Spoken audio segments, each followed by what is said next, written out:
আজকে আমরা যেই চিপসটা ট্রাই করব সেটা হচ্ছে স্পাইসি ককটেল। আর চলুন দেখি আসলে এটা কতটা স্পাইসি। বিসমিল্লাহ।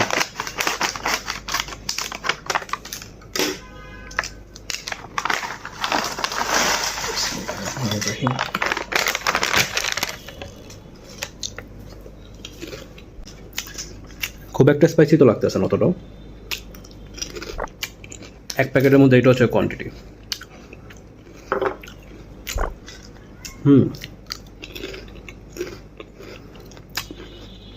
না, টেস্টটা মজার। টেস্টটা হচ্ছে মশলার, মানে ঝাল না, স্পাইসি ককটেল।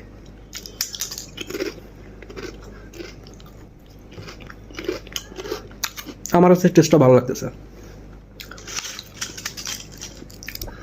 আপনাদের কাছে কীরকম লাগবে কমেন্টে জানাবেন।